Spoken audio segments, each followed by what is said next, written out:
Hello, मैं शिक्षा success series education से हम डिस्कस कर रहे हैं कक्षा 9वीं हिंदी ब परीक्षाओं हेतु पाठ्यक्रम विनिर्देशन 2021-22 द्वितीय सत्र। हम इन वीडियोस में जो सेकंड टर्म में करवा रहे हैं और इन वीडियोस में हम केवल उन्हीं चैप्टर्स के क्वेश्चन आंसर्स को डिस्कस करने वाले हैं जो इंस्ट्रक्शंस के अकॉर्डिंग आपको दिए गए हैं। तो आज का जो हमारा चैप्टर है वो है चैप्टर नंबर 10। चैप्टर नंबर 10 में आपको एक कविता दी गई है जिसका शीर्षक है एक फूल की चाह। और ये जो आपको चैप्टर दिया गया है ये आपकी पूरी कविता नहीं है, बल्कि जो ये कविता है एक फूल की चाह इसका एक अंश है, यानी इसका एक पार्ट आपको आपके पाठ्यक्रम में दिया गया है। तो इस चैप्टर के सबसे पहले हम जो क्वेश्चन आंसर्स आपकी पाठ्य पुस्तक में दिए गए हैं उनको डिस्कस करेंगे।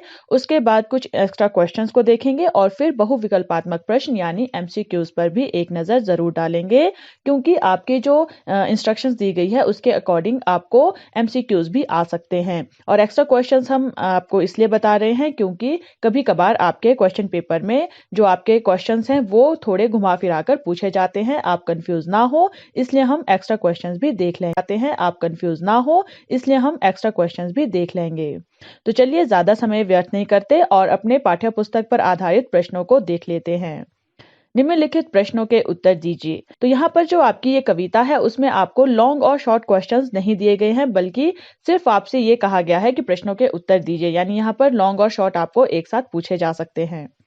तो जो पहला प्रश्न है वो है, कविता की उन पंक्तियों को लिखिए जिसमें निम्नलिखित अर्थ का बोध होता है। तो यहाँ पर आपको कुछ पंक्तियां दी जाएगी और आपको ये देखना है कि कविता में वो कौन सी पंक्तियां हैं जो इन अर्थों को बताती है। यानी जैसे आपको यहाँ पर पहली पंक्ति दी गई है, सुखिया के बाहर जाने पर पिता का हृदय कांप उठता था।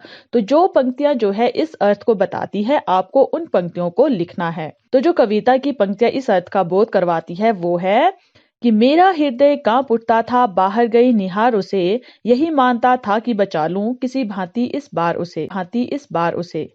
यानी जो पिता है उसका हृदय कांप जाता था, क्योंकि बाहर जो है एक महामारी फैली हुई थी और यहाँ पर जो उसकी बेटी है वो बाहर खेलने चली जाती थी, वो अपनी पिता की बात नहीं मानती थी।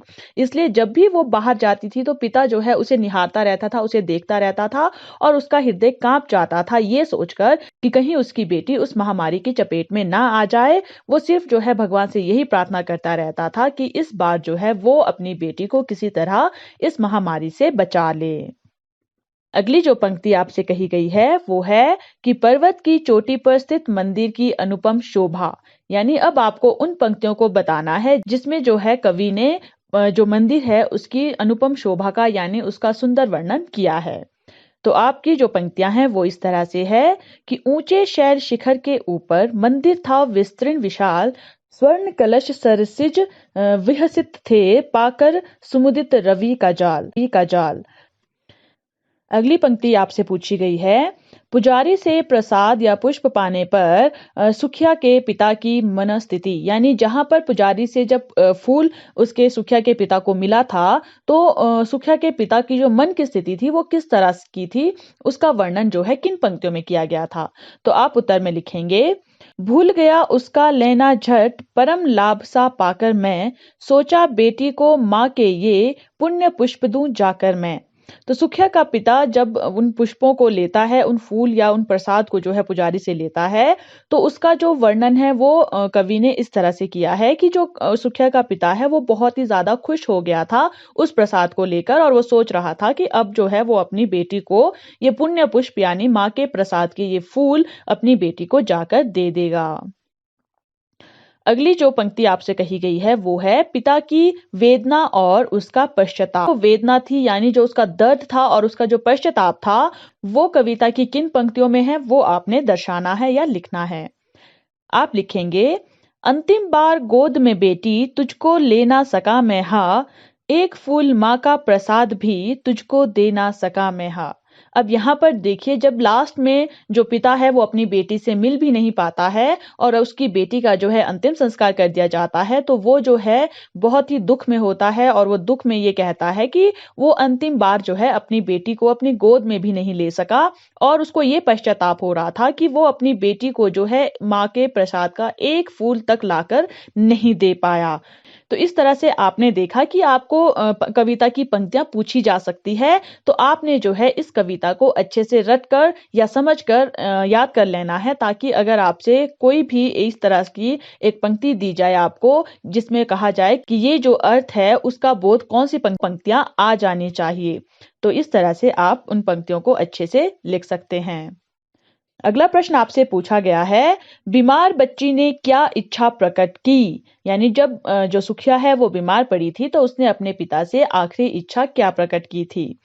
आप लिखेंगे कि बीमार बच्ची ने अपने पिता के सामने इच्छा प्रकट की कि उसे देवी माँ के प्रसाद का फूल चाहिए।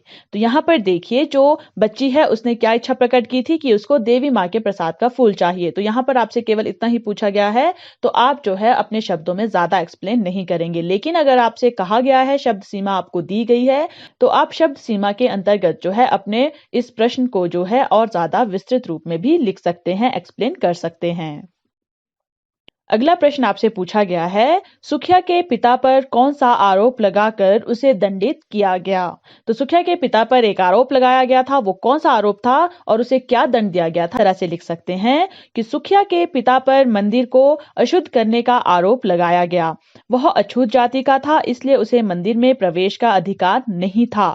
दंड स्वरूप सुखिया के पिता को 7 दिन जेल में रहने की सजा दी गई। तो यहाँ पर देखिए, आरोप भी हमने लिख लिया कि आरोप क्या था कि जो अछूत है उन्हें मंदिर में प्रवेश की अधिकार नहीं दिया गया था, लेकिन सुखिया का पिता एक अछूत होने के बावजूद भी जो है मंदिर में चला गया था, तो उन पर आरोप था कि उन्होंने मंदिर को अशुद्ध किया है और उन्हें दंड क्या दिया गया था? 7 दिन की जेल। अगला प्रश्न आपसे पूछा गया है, जेल से छूटने के बाद सुखिया के पिता ने बच्ची को किस रूप में पाया? तो जब सुखिया का पिता जो है जेल से छूट गया, 7 दिन के बाद जो है जब वो घर गया, तो उसने अपनी बेटी को यानी सुखिया को किस रूप में देखा? तो आप इस तरह से एक्सप्लेन करेंगे कि जेल से छूटने के बाद सुखिया के पिता को उसकी बच्ची कहीं नहीं दिखी, तो उसके रिश्तेदारों से उसे पता चला कि उसकी बच्ची अंतिम संस्कार किया जा चुका है। परंतु जब वह शमशान पहुंचा, तो उसे उसकी बच्ची राख के ढेर के रूप में मिली। तो यहाँ पर देखिए, अगर शब्द सीमा आपको कम दी गई है, तो आप केवल इतना लिखेंगे कि जब जेल से छूटने के बाद सुखिया का पिता घर गया, तो उसे अपनी बच्ची राख के ढेर के रूप में मिली। लेकिन अगर शब्द सीमा थोड़ी ज्यादा दी गई है, तो आप इस तरह से एक्सप्लेन कर सकते हैं। अगला प्रश्न पूछा गया है, इस कविता का केंद्रीय भाव अपने शब्दों में लिखिए। यानी जो ये कविता है उसका केंद्रीय भाव क्या है, वो आपने अपने शब्दों में लिखना है। अपने शब्दों का मतलब है कि इस कविता को जब आपने पढ़ा, तो आपको क्या अनुभव हुआ कि इसका केंद्रीय भाव क्या है, वो आपने अपने शब्दों में एक्सप्लेन करना है। आप इस तरह से भी लिख सकते हैं कि इस कविता में छुआछूत की प्रथा के बारे में बताया गया है। इस कविता का मुख्य पात्र एक अछूत है। उसकी बेटी एक महामारी की चपेट में आ जाती है। बेटी को ठीक करने के लिए वह मंदिर में जाता है ताकि देवी माँ के प्रसाद का फूल ले आए। के लिए वह मंदिर में जाता है ताकि देवी माँ के प्रसाद का फूल ले आए। मंदिर में भक्त लोग उसकी जमकर धुलाई करते हैं, क्योंकि वह अछूत होकर भी मंदिर में गया था। फिर उसे दंड के रूप में 7 दिन की जेल हो जाती है, क्योंकि एक अछूत होने के नाते वह मंदिर को अशुद्ध करने का दोषी पाया जाता है। जब वह जेल से छूटता है, तो पाता है कि उसकी बेटी स्वर्ग सिधार चुकी है और उसका अंतिम संस्कार भी किया जा चुका है। एक सामाजिक कुरीति के कारण एक व्यक्ति को इतना भी अधिकार नहीं मिलता है कि वह अपनी बीमार बच्ची की एक छोटी सी इच्छा पूरी कर सके। बदले में उसे जो मिलता है वह है प्रताड़ना और घोर दुख। तो ये था इस कविता का केंद्रीय भाव। यानी ये जो है एक छुआछूत की प्रथा के बारे में आधारित है ये कविता, जिसमें जो है एक पिता को बहुत ज्यादा दुख झेलना पड़ता है केवल इस छुआछूत की प्रथा के कारण, कि वो अपनी बेटी की एक छोटी सी इच्छा भी पूरी नहीं कर पाया, और ये जो है उसे बहुत पश्चाताप होता है कि उसकी बेटी एक फूल चाहती थी, लेकिन वो उस फूल को भी उसे लेकर नहीं दे पाया, और उसकी बेटी उसी तरह से स्वर्ग सिधार गई और वो अपनी बेटी को आखिरी बार अपनी गोदी में भी नहीं ले पाया। आगे आपसे कहा गया है कि निम्नलिखित पंक्तियों का आशय स्पष्ट करते हुए उसका अर्थ सौंदर्य बताइए। अब यहाँ पर आपको कविता की एक पंक्ति दी जाएगी, उसका जो है आपने आशय स्पष्ट करना है, उसका सुंदर अर्थों में उसको एक्सप्लेन करना है। आपको पहली जो पंक्ति है वो दी गई है, अविश्रांत वर्षा करके भी आंखें तनिक नहीं रोती। अब ये पंक्ति कब की है? जब जो है सुखिया के पिता को जेल हो गई थी और वहां पर जो है उसकी आंखें लगातार रोई जा रही थी, लेकिन अब उनकी आंखों में जो है आंसू सूख गए थे। तो आप इसे इस तरह से एक्सप्लेन कर सकते हैं। तो इस पंक्ति का अर्थ है कि उसकी आंखों से लगातार आंसू बरसने के बावजूद अभी भी आंखें शोक की चरम सीमा को दर्शाती है। कहा जाता है कि कोई कभी कभी इतना रो लेता है कि उसकी अश्रुधारा तक सूख जाती है। अब यहाँ पर पहले आपने इसका अर्थ बताया कि ये जो पंक्ति है उसका अर्थ है कि वो लगातार इतना रोया कि उसकी आंखें जो है अब सूख गई थी। लेकिन इस पंक्ति का जो सौंदर्य है, यानी इस पंक्ति का जो आशय है वो क्या है, यानी लेखक हमें इस पंक्ति के द्वारा क्या दर्शाना चाहते हैं? जो ये पंक्ति है वो शोक की चरम सीमा को दर्शाती है। चरम सीमा क्या होती है कि इससे ज्यादा आप सहन ना कर पाओ, क्योंकि कहा भी जाता है कि कभी कभी कोई इतना ज्यादा रो लेता है कि उसकी आंखों से आंसू भी बहने बंद हो जाते हैं, उसकी आंखों के आंसू भी सूख जाते हैं। तो समझ जाना चाहिए कि उस व्यक्ति की वो शोक की चरम सीमा है। अगली पंक्ति आपसे कही गई है, बुझी पड़ी थी चिता वहां पर छाती धधक उठी मेरी। इस पंक्ति का अर्थ है कि उधर चिता बुझ चुकी थी, इधर सुखिया के पिता की छाती थी। अब इस पंक्ति का जो सौंदर्य है वो क्या है कि यहाँ एक पिता का दुख दर्शाया गया है जो अंतिम बार भी अपनी बेटी को ना देख सका। क्योंकि जब सुखिया का पिता जो है शमशान पहुंचा था तो वहां उसने देखा था कि उसकी बेटी अब राख की ढेरी बन चुकी है, यानी उसकी बेटी का अंतिम संस्कार हो चुका है और उसकी चिता जो है बुझ गई है। लेकिन वहां पर जो है उसकी छाती, यानी उस सुखिया के पिता की छाती जो है वो धधक रही थी, यानी उसके अंदर आग जल रही थी। वो दुख की आग थी कि वो अपनी बेटी को एक बार गले नहीं लगा पाया, अपनी गोद में नहीं बिठा पाया और उसकी एक छोटी सी इच्छा भी पूरी नहीं कर पाया। अगली पंक्ति आपसे कही गई है, हाय वही चुप पड़ी थी अटल शांति सी धारण कर। यहाँ पर इस पंक्ति का अर्थ है कि जो बच्ची कभी भी एक जगह स्थिर नहीं बैठती थी, आज वह चुपचाप पत्थर की भांति पड़ी हुई है। यहाँ पर इस पंक्ति का जो सौंदर्य है वो यहाँ जो है बच्ची को महामारी से ग्रस्त दर्शाया गया है। यानी जो बच्ची लगातार उछल कूद करती रहती थी, जो बच्ची एक जगह शांत नहीं बैठती थी, क्योंकि बच्चों का स्वभाव ही होता है कि वो चुपचाप एक जगह नहीं बैठ सकते। तो इसी तरह से जो वो सुखिया थी वो भी एक जगह नहीं बैठती थी, लेकिन महामारी के कारण वो इतनी कमजोर हो गई थी, वो इतनी बीमार हो पड़ गई थी कि वो जो है अपनी जगह से हिल भी नहीं पा रही थी। वो एक पत्थर की तरह जो है चुपचाप एक जगह पर पड़ी हुई थी।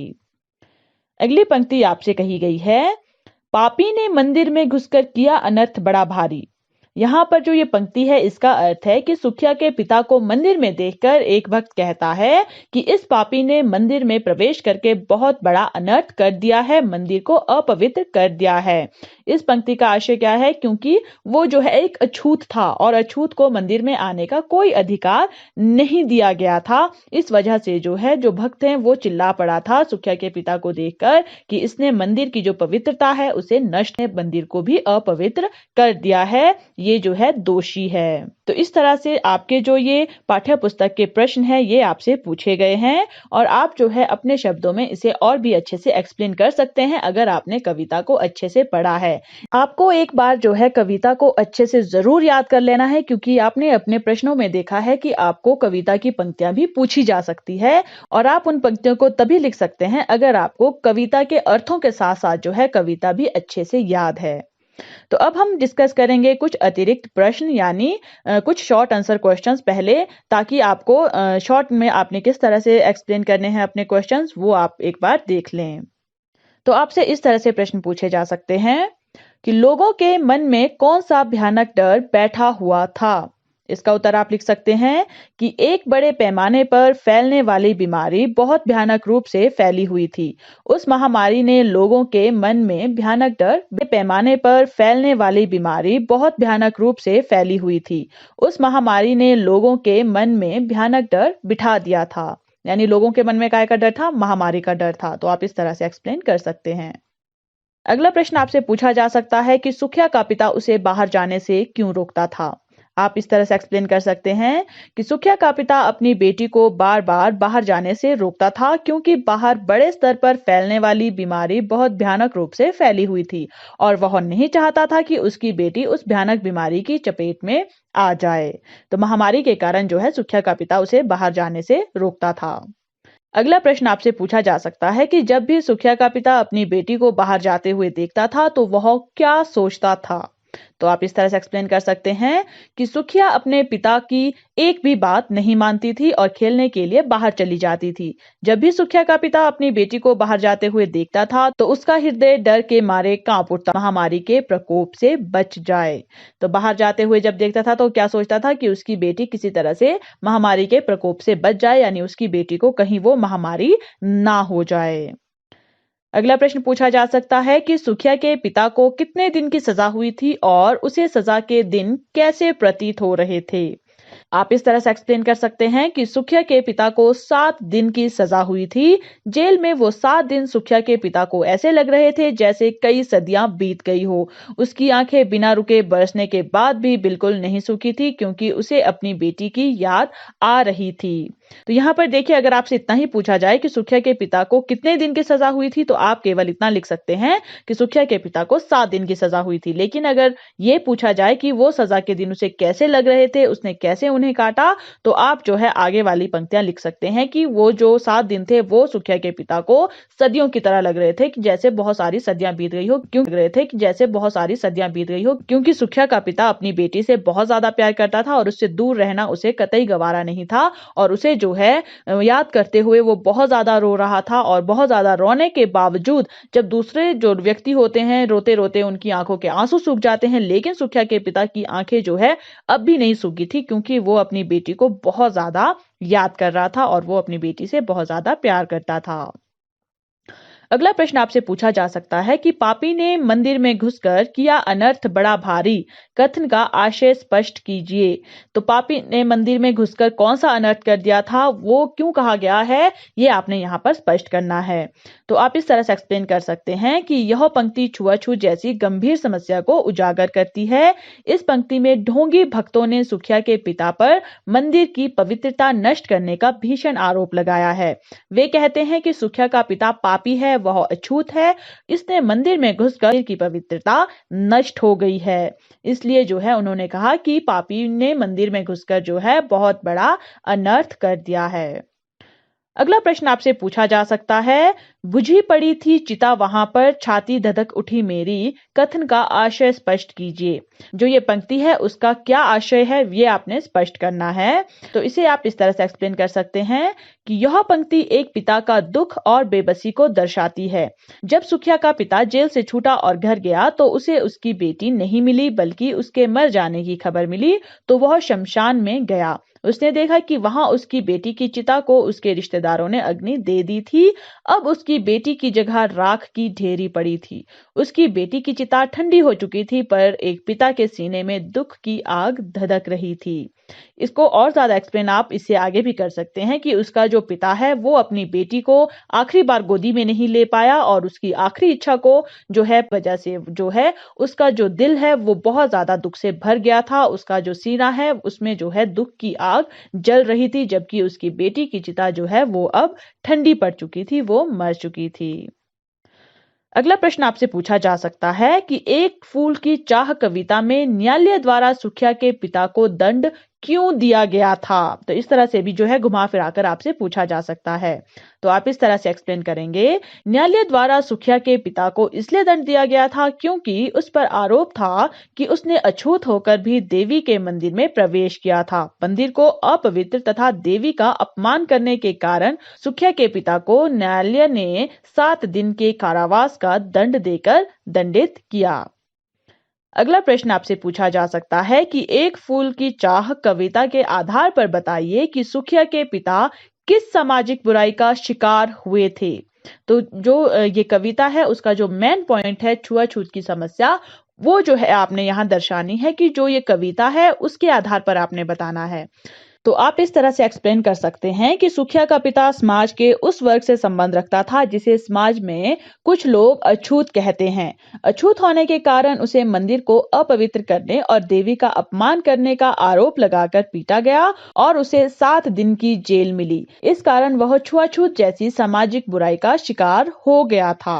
तो यहाँ पर जो सामाजिक बुराई है जिसे दर्शाया गया है वो है छुआछूत की समस्या, और जो सुखिया का पिता है वो भी इसी सामाजिक बुराई का शिकार हुआ था। अगला प्रश्न आपसे पूछा जा सकता है कि मंदिर के भक्तों ने सुखिया के पिता के साथ कैसा व्यवहार किया। तो मंदिर के जो भक्त हैं उन्होंने कैसा व्यवहार किया था वो आप इस तरह से एक्सप्लेन कर सकते हैं कि मंदिर में भक्त जो माता के गुणगान में लीन थे उनमें से एक की दृष्टि माता के प्रसाद का फूल लेकर जाते हुए सुखिया के पिता का फूल लेकर जाते हुए सुखिया के पिता पर पड़ी। उसने आवाज दी कि यह अछूत कैसे मंदिर में आ गया, इसको पकड़ लो। फिर क्या था, माता के अन्य भक्तगण पूजा वंदना छोड़कर उसके पास आए और कोई बात सुने बिना उसे मारने लगे। तो जो मंदिर के भक्त हैं उन्होंने इसी तरह का जो व्यवहार है वो सुखिया के पिता के साथ किया था। अगला प्रश्न आपसे पूछा जा सकता है कि एक फूल की चाह कविता से हमें क्या प्रेरणा मिलती है। तो कविता में हमें क्या प्रेरणा दी गई है, हमें क्या प्रेरित किया गया है कविता के जरिए, वो आपने दर्शाना है। इस कविता से हमें यह प्रेरणा मिलती है कि हमें सभी प्राणियों को एक समान मानना चाहिए, क्योंकि जब ईश्वर ने सभी प्राणियों को बनाने में कोई भेदभाव नहीं किया है तो हमें भी किसी के साथ भेदभाव नहीं करना चाहिए।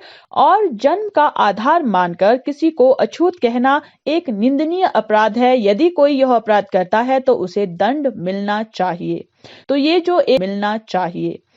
जो एक फूल की चाह कविता है, इसमें हमने देखा कि एक जो पिता है वो मजबूर था, वो अपनी बेटी की इच्छा को पूरा करना चाहता था, लेकिन जो सामाजिक बुराई है छुआछूत की, उसके कारण जो है उसे अछूत माना गया था, वो मंदिर में नहीं जा सकता था।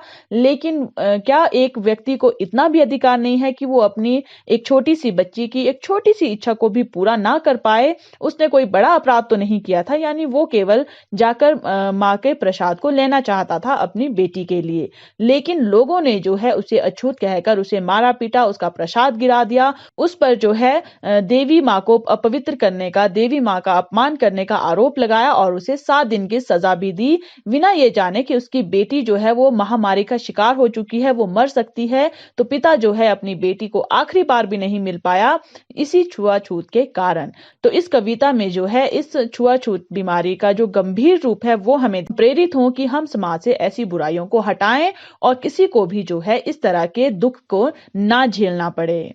अब हम डिस्कस करेंगे कुछ लॉन्ग आंसर क्वेश्चंस, यानी अगर आपसे कोई शब्द सीमा दी जाती है 60 से 70 शब्दों में आपको इस कविता का कोई प्रश्न पूछा जाता है तो आप उन्हें किस तरह से एक्सप्लेन करेंगे वो हम यहाँ पर जानने वाले हैं। आपसे पूछा जा सकता है, पिता को सुखिया की अंतिम इच्छा पूरी करने में क्या क्या कठिनाइयां आई, एक फूल की चाह कविता के आधार पर लिखिए। तो सुखिया के पिता को कौन कौन सी कठिनाइयां आई वो आपने एक्सप्लेन करना है। तो आप इस तरह से एक्सप्लेन कर सकते हैं, पिता को सुखिया की अंतिम इच्छा पूरी करने में निम्नलिखित कठिनाइयां आई। तो पहली कठिनाई क्या थी कि सुखिया के पिता को अपनी बेटी के लिए मंदिर के प्रसाद का एक फूल लाना था, परंतु वह सामाजिक स्थिति को जानता था, जिस कारण उसकी पहली परेशानी यही थी कि वह कैसे अपनी बेटी की अंतिम इच्छा पूरी करे, क्योंकि आपको भी पता है कि ये जो कविता है वो छुआछूत पर आधारित है और यहाँ पर जो सुखिया का पिता है वो एक अछूत कहा गया है और उसको जो है मंदिर में प्रवेश लेने का अधिकार नहीं था। तो बिना मंदिर में जाए वो कैसे अपनी बेटी की अंतिम इच्छा पूरी करे, ये उसकी पहली कठिनाई थी। दूसरी कठिनाई थी कि मंदिर में जैसे ही उसने पुजारी से प्रसाद लिया तभी कुछ लोगों ने उसे पहचान लिया और उसे खूब मारा पीटा, जिस कारण मंदिर के पुजारी से मिला प्रसाद नीचे बिखर गया। तो उसकी कठिनाई क्या थी कि उसने प्रसाद तो ले लिया था, लेकिन जब उसे मारा पीटा गया तो उसका जो वो प्रसाद था वो बिखर गया था, तो वो अपनी बेटी के लिए जो है उस प्रसाद को नहीं ले पाया था। अगली परेशानी थी कि अछूत होने के कारण मंदिर में प्रवेश करने के लिए उसे न्यायालय से दंड दिया गया और उसे क्या कठिनाई आई कि उसे एक दंड दिया गया, वो जो है अपनी बेटी की देखभाल नहीं कर पाया उस महामारी के दौरान और वो जो है अपनी बेटी को खो बैठा। अगली जो कठिनाई थी वो थी कि वह अपनी बेटी को प्रसाद का फूल ना दे सका और सजा खत्म करने के बाद जब वह घर पहुंचा तो उसे उसकी बेटी नहीं मिली, क्योंकि वह पहले ही स्वर्ग सिधार गई थी। तो ये देखिए, ये जो है उसे बहुत ज्यादा दुख लगा था कि उसकी बेटी जो है वो स्वर्ग सिधार गई है, वो उसे अंतिम बार जो है गोद में नहीं ले सका, वो उसे प्रसाद का फूल भी नहीं दे पाया। अगला प्रश्न आपसे पूछा जा सकता है कि कवि ने कविता में मंदिर का कैसा वर्णन किया है। कविता में जो है मंदिर के बारे में बहुत ही सुंदर वर्णन किया गया है, तो किस तरह का वर्णन किया है कवि ने वो आपने यहाँ पर दर्शाना है। तो आप इस तरह से एक्सप्लेन कर सकते हैं कि कवि ने कविता में मंदिर की सुंदर वर्णन किया है। कवि कहता है कि पहाड़ की चोटी के ऊपर एक विशाल मंदिर था। उस मंदिर के विशाल आंगन में कमल के फूल खिले हुए थे और वे कमल के फूल सूर्य की किरणों में इस तरह शोभा दे रहे थे जिस तरह सूर्य की किरणों में सोने के घड़े चमकते हैं। मंदिर का पूरा आंगन धूप और दीपकों की खुशबू से महक रहा था। मंदिर को देखने पर मंदिर के अंदर और बाहर का माहौल ऐसा लग रहा था जैसे कोई बड़ा उत्सव या त्योहार हो। तो यहाँ पर मंदिर का जैसा वर्णन जो है कविता में किया गया है वो आप अपने शब्दों में और अच्छे से एक्सप्लेन कर सकते हैं। अगला प्रश्न आपसे पूछा जा सकता है कि बीमारी के कारण सुखिया की हालत का वर्णन कविता के आधार पर कीजिए। कि जब सुखिया बीमार पड़ गई थी तो वो क्या हालत हो गई थी उसकी, वो आपने एक्सप्लेन करना है। एक दिन सुखिया के पिता ने पाया कि सुखिया का शरीर बुखार से तप रहा था। उस बच्ची ने अपने पिता से कहा कि वह तो बस देवी माँ एक फूल चाहती है ताकि वह ठीक हो जाए। सुखिया के शरीर का अंग अंग कमजोर हो चुका था। सुखिया का पिता सुखिया की चिंता में इतना डूबा रहता था कि उसे किसी बात का होश ही नहीं रहता था। जो बच्ची कभी भी एक जगह शांति से नहीं बैठती थी वही आज इस तरह ना टूटने वाली शांति धारण किए हुए चुपचाप पड़ी हुई थी।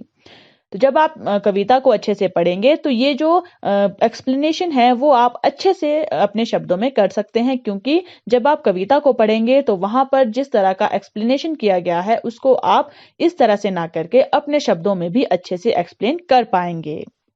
अगला प्रश्न पूछा गया है कि जब सुखिया का पिता मंदिर गया तो वहां उसके साथ क्या क्या हुआ। तो ये देखिए, ये हमने पहले भी एक्सप्लेन किया है, लेकिन क्वेश्चन को जो है घुमा फिराकर पूछा जा सकता है शब्द सीमा के साथ।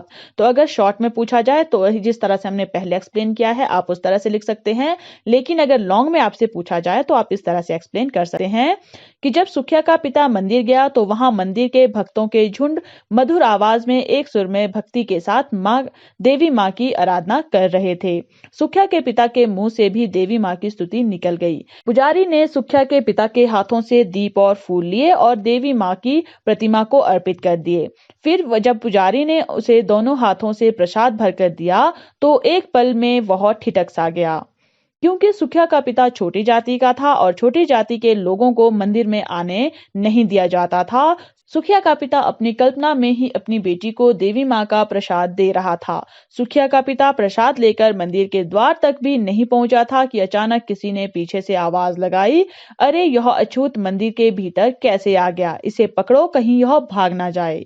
वे कह रहे थे कि सुखिया के पिता ने मंदिर में घुसकर भारी अनर्थ कर दिया है और लंबे समय से बनी मंदिर की पवित्रता को अशुद्ध कर दिया है। इस तरह से भी जो है आप शब्द सीमा के अंतर्गत एक्सप्लेन कर सकते हैं। अगला प्रश्न आपसे पूछा जा सकता है कि जब लोग सुखिया के पिता पर मंदिर में घुसकर मंदिर को अशुद्ध करने का आरोप लगाते हैं तो सुखिया का पिता क्या जवाब देता है और उसके जवाब से लोगों पर क्या असर पड़ा। तो आप इस तरह से एक्सप्लेन कर सकते हैं कि जब लोग सुखिया के पिता पर मंदिर में घुसकर मंदिर को अशुद्ध करने का आरोप लगाते हैं तो सुखिया के पिता ने कहा कि जब माता ने ही सभी मनुष्यों को बनाया है तो उसके मंदिर में आने से मंदिर अशुद्ध कैसे हो सकता है। यदि वे लोग उसकी अशुद्धता को माता की महिमा से भी ऊंचा मानते हैं तो वे माता के ही सामने माता को नीचा दिखा रहे हैं। लेकिन उसकी बातों का किसी पर कोई असर नहीं हुआ। लोगों ने उसे घेर लिया और उस पर घूसे और लातों की बरसात करके उसे नीचे गिरा दिया। लोग उसे न्यायालय ले गए, वहां उसे 7 दिन जेल की सजा सुनाई गई। तो यहाँ पर पहले आप सुखिया के पिता के द्वारा जो उन्होंने जवाब दिया भक्तों को वो लिखेंगे और उसके बावजूद भक्तों ने उनके साथ कैसा व्यवहार किया वो भी आप एक्सप्लेन अपने शब्दों में कर सकते हैं। अगला प्रश्न आपसे पूछा जा सकता है कि जब सुखिया का पिता जेल से छूटा तो उसे सुखिया किस हालत में मिली। तो आप इस तरह से एक्सप्लेन कर सकते हैं कि जब सुखिया का पिता जेल से छूटा तो उसके पैर उसके घर की ओर नहीं उठ रहे थे। सुखिया के पिता को घर पहुंचने पर जब सुखिया कहीं नहीं मिली तब उसे सुखिया की मौत का पता चला। वह अपनी बच्ची को देखने के लिए सीधा दौड़ता हुआ शमशान पहुंचा, जहां उसके रिश्तेदारों ने पहले ही उसकी बच्ची का अंतिम संस्कार कर दिया था।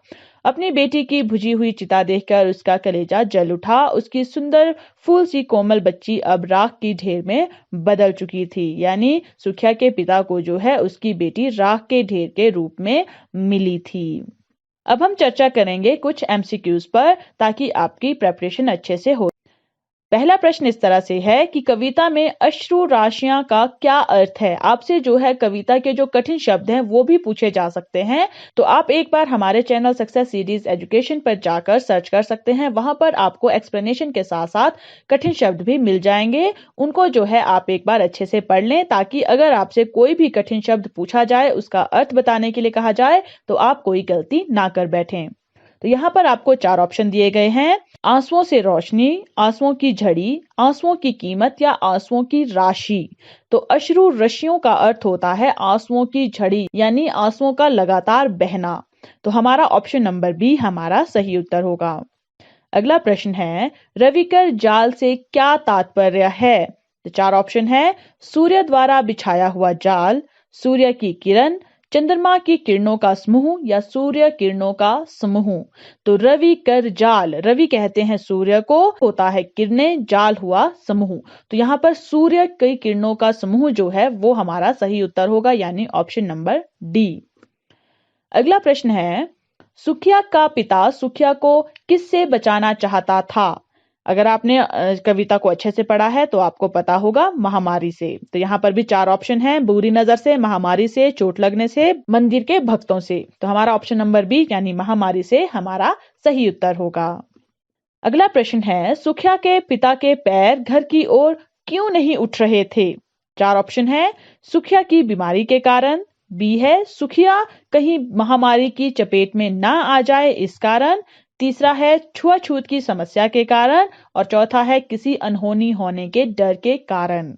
तो हमारा ऑप्शन नंबर डी हमारा सही उत्तर होगा कि किसी अनहोनी होने के डर के कारण जो है सुखिया के पिता के पैर घर की ओर नहीं उठ रहे थे, क्योंकि सुखिया के पिता को पता था कि उनकी बेटी जो है महामारी की चपेट में आ चुकी थी और मंदिर में जाने के कारण उन्हें 7 दिन की जो सजा हुई थी उसके कारण वो अपनी बेटी की देखभाल नहीं कर पाए थे, और उन्हें जो है अपने मन में ये लग रहा था कि कहीं उनकी बेटी के साथ कोई अनहोनी ना हो गई हो। इसी डर के कारण जो है उनके पैर उनके घर की ओर जाने से रुक रहे थे, वो नहीं उठ रहे थे। अगला प्रश्न है, सुखिया अपने पिता को लेने बाहर क्यों नहीं आई थी। यानी जब सुखिया का पिता जो है वो 7 दिन की सजा काट कर जो है घर आया था, तो सुखिया अपने पिता को लेने घर से बाहर क्यों नहीं आई थी। 4 ऑप्शन है। सुखिया की बीमारी के कारण, सुखिया सोई हुई थी, सुखिया की मृत्यु हो गई थी, या सुखिया खेलने बाहर गई हुई थी। तो सुखिया क्यों नहीं आई थी, क्योंकि सुखिया की मृत्यु हो चुकी थी, सुखिया मर चुकी थी। तो हमारा ऑप्शन नंबर सी हमारा सही उत्तर होगा। बीमारी के कारण सुखिया कैसे पड़ी हुई थी। 4 ऑप्शन है। चुपचाप, अटल शांति से धारण कर, या उपरोक्त सभी। तो यहाँ पर जो हमारा ऑप्शन नंबर डी है वो हमारा सही उत्तर होगा, क्योंकि सुखिया जो है एकदम चुपचाप पड़ी हुई थी, अटल शांति धारण करके पड़ी हुई थी, यानी वो बिल्कुल निर्जीव पड़ी हुई थी। तो हमारे जो ये तीनों ऑप्शन है वो सही हैं, इसलिए हमारा ऑप्शन नंबर डी यानी उपरोक्त सभी ये हमारा सही उत्तर होगा। अगला प्रश्न है, देवी माँ का मंदिर कहाँ स्थित था। 4 ऑप्शन है। नदी के किनारे, खुले मैदान में, ऊंचे पर्वत की चोटी पर, या सुखिया के घर के नजदीक। तो कविता में जहां पर मंदिर का वर्णन किया गया है वहां पर सबसे पहले यही बताया गया है कि जो मंदिर है वो जो है ऊंचे पर्वत की चोटी पर स्थित था। तो हमारा ऑप्शन नंबर सी हमारा सही उत्तर होगा। अगला प्रश्न है, कविता में सुखिया का स्वभाव कैसा दिखाया गया है। 4 ऑप्शन है। शांत, समझदार, चालाक, या चंचल। तो सुखिया जो है वो कैसी थी, वो भी बाकी बच्चों की तरह ही चंचल दिखाई गई है इस कविता में। तो हमारा ऑप्शन नंबर डी हमारा सही उत्तर होगा। यानी जो बच्चे हैं वो चंचल होते हैं, वो एक जगह पर टिक कर नहीं बैठते हैं, वो बड़ों की बात जो है पूरी नहीं मानते हैं, वो जो है वही करते हैं जो उनका मन करता है। तो यहाँ पर सुखिया भी उन्हीं दूसरे बच्चों की तरह बिहेव करती थी। तो हमारा ऑप्शन नंबर डी हमारा सही उत्तर होगा। अगला प्रश्न है, सुखिया के पिता को सबसे बड़ा दुख किस बात का था। 4 ऑप्शन है। सुखिया की बीमारी का इलाज ना कर पाने का, दूसरा है सुखिया की अंतिम इच्छा देवी माँ के प्रसाद के फूल को उसे ना दे पाने का, तीसरा है छुआछूत की समस्या से, और चौथा है उपरोक्त सभी। तो सुखिया के पिता को सबसे बड़ा दुख किस बात का था कि वो जो है अंतिम इच्छा भी जो है अपनी बेटी की पूरी नहीं कर पाया था, और अंतिम इच्छा क्या थी, देवी माँ के प्रसाद का एक फूल। तो हमारा ऑप्शन नंबर बी हमारा सही उत्तर होगा। अगला प्रश्न है, सुखिया के बीमार पड़ जाने के कारण पिता का क्या हाल था? 4 ऑप्शन है, उसे पता ही नहीं चल पाता था कि कब दिन हुआ, कब दोपहर हो गई और कब रात बीत गई। बी है, वह भी बीमार पड़ गया। अगला ऑप्शन है, उसे पता ही नहीं चल पाता था कि दिन कब बीत गया। अगला ऑप्शन है, उसे पता ही नहीं चल पाता था कि रात कब बीत गई।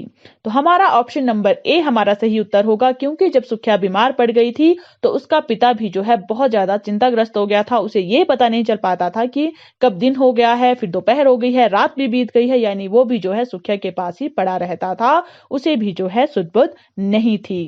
तो हमारा ऑप्शन नंबर ए सही उत्तर होगा। ये थे हमारे कुछ एमसीक्यूज। अगर आप और भी दूसरे एमसीक्यूज पढ़ना चाहते हैं इस चैप्टर के, तो आप जो है हमारे चैनल सक्सेस सीरीज एजुकेशन पे जाकर सर्च कर सकते हैं। वहां पर आपको इस कविता के और भी एमसीक्यूज मिल जाएंगे। और इस तरह की ही अन्य वीडियोस को देखने के लिए आप हमारे चैनल सक्सेस सीरीज एजुकेशन को फेसबुक, यूट्यूब पर भी फॉलो कर सकते हैं, ताकि आप अपने एग्जाम्स की अच्छे से तैयारी कर सकें। धन्यवाद। धन्यवाद।